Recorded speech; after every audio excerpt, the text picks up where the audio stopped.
So hey guys নমস্কাৰ সকলোকে।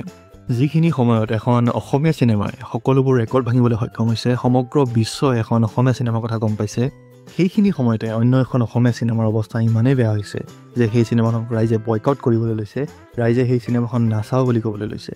গতিকে সকলোবোৰ কথা জনাম আপোনালোকে ভিডিঅ' চাই থাকিব শেষৰলৈকে। চ' ৰৈ ৰৈ বিনালে এই চিনেমাখন ৰিলিজ হৈছিল 31 অক্টোবৰ তাৰিখে আৰু আজি প্ৰায় একমাহ হ'বলৈ লৈছে। আৰু এই একমাহৰ ভিতৰতে এই চিনেমাখনে বহুতো ৰং দেখাইছে। এই চিনেমাখনে সকলোবোৰ ৰেকৰ্ড ভাঙি প্ৰথমখন অসমীয়া চিনেমা বনিবলৈ সক্ষম হৈছে, যোনে ইমান ডাঙৰ এটা এমাউণ্ট ইমান কম সময়ৰ ভিতৰত গেইন কৰিব পাৰিছে বা ইমান ডাঙৰ এটা এমাউণ্ট গেইন কৰিব পাৰিছে। আৰু ঠিক সেইখিনি সময়তে অন্য এখন অসমীয়া চিনেমা যোনখনৰ নাম হ'ল ককা দেউতা নাতি আৰু হাতী 2, এই চিনেমাখন ৰিলিজ হোৱাৰ আগৰ পৰাই বিতৰ্কত আছে আৰু এই চিনেমাখন এতিয়াৰ পৰাই ৰাইজে বয়কট কৰিবলৈ লৈছে, ৰাইজে এই চিনেমাখন নাচাওঁ বুলি ক'বলৈ লৈছে। এই চিনেমাখনৰ প্ৰডিউচাৰ হয় ৰিণিকী ভূঞা শৰ্মা আৰু বৰ্তমানৰ আমাৰ চিফ মিনিষ্টাৰ হিমন্ত বিশ্ব শৰ্মা ছাৰে এই চিনেমাখনৰ ফাৰ্ষ্ট পাৰ্ট যোনখন আহিছিল 1983, যোনখনৰ নাম আছিল ককা দেউতা নাতি আৰু হাতী, সেই চিনেমাখনত এক্ট কৰিছিল।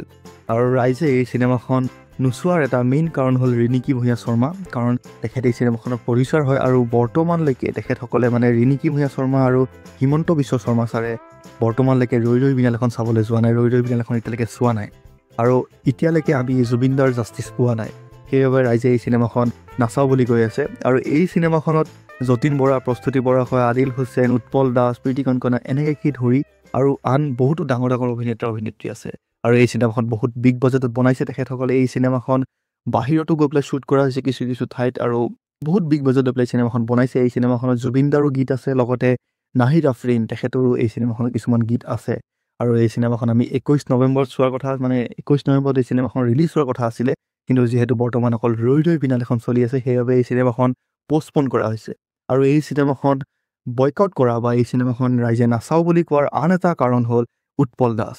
উৎপল দাসে কেইবাদিন আগতে এখন ঠাইত গৈছিলে য'ত তেখেতৰ ফেন্সবোৰে তেখেতক আগুৰি ধৰিছিল চেলফিৰ বাবে, তেখেতৰ অনুৰাগীবোৰে। কিন্তু তেখেতে এজন ল'ৰাৰ লগত অলপ বেয়া ব্যৱহাৰ কৰিলে। তেখেতে সকলোবোৰ ছোৱালীৰ লগত চেলফি ল'লে, কিন্তু যেতিয়া ল'ৰাজনে তেখেতৰ লগত চেলফি ল'বলৈ আহিছিলে তেখেতে হাতেদি তেখেতক আঁতৰাই দিলে। গতিকে সেইটো অন্য এটা কাৰণ এই চিনেমাখন নোচোৱাৰ। আৰু ইয়াৰ লগতে অন্য এখন চিনেমা অহাৰ কথা আছিল যোনখনৰ নাম হ'ল যৌৱনে আমনি কৰে 2, সেইখন চিনেমা বৰষা ৰাণী বিষয়ৰ হয়। আৰু এই চিনেমাখনক ৰাইজে ছাপোৰ্ট কৰি আছে বা এই চিনেমাখন চাবলৈ যাম বুলি কৈ আছে, কিন্তু তাৰ তুলনাত ককা দেউতা নাতি আৰু হাতী 2 যোনখন বিদেশত গৈ পেলাই শ্বুট কৰিছে, সেই চিনেমাখন বয়কট কৰি আছে।